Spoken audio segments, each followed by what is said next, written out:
মন্ত্রী হওয়ার পরও পুরনো ছন্দে দিলীপ ঘোষ। শনিবার সকালে সল্টলেকের ভেড়িতে জাল ফেলে মাছ ধরলেন, নৌকা চালালেন আর স্থানীয়দের সঙ্গে খেলেন মাছ ভাজা আর মুড়ি। রাজ্যে বিজেপি সরকার আসার পর মন্ত্রিসভার গুরুত্বপূর্ণ মুখ দিলীপ ঘোষ। রাজ্যের পঞ্চায়েত এবং গ্রামোন্নয়ন ও প্রাণী সম্পদ দফতরের দায়িত্ব পেয়েছেন তিনি। মন্ত্রী হওয়ার পরও শনিবার সকালে দিলীপকে দেখা গিয়েছে পুরনো ভূমিকায়।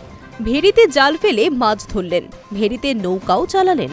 অনুগামীদের ভিড়ে মিশে খোশ মেজাজে খেলেন মাছ ভাজা এবং মুড়ি।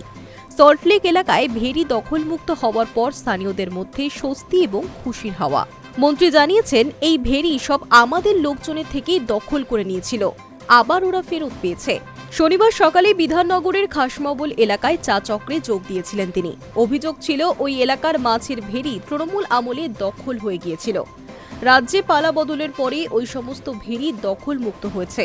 সেই আবহেই রাজ্যের পঞ্চায়েত মন্ত্রী স্থানীয়দের আবেদনে সাড়া দিয়ে ওই এলাকায় হাজির হয়েছিলেন। ফুলের মালা মিষ্টি দিয়ে সংবর্ধনা জানানো হয় মন্ত্রীকে। এরপরই খড়গপুরে চীনা ছন্দে দেখা গেল দিলীপ ঘোষকে। জাল হাতে চলে গেলেন মাছের ভেড়িতে। ভেড়ির জালে জাল ফেললেন তিনি। সেই সময় অনুগামীরা এলাকায় ভিড় করে মোবাইল ফোনে ভিডিও করতে ব্যস্ত। একসময় সেই জাল টেনে তোলেন। ভিতরে তখন জালবন্দি প্রচুর মাছ। সেই মাছই ভাজা হলো। তারপর করকরে মাছ ভাজা আর মুড়ি দিয়ে খোশ মেজাজে প্রাতরাশ সারলেন দিলীপ ঘোষ।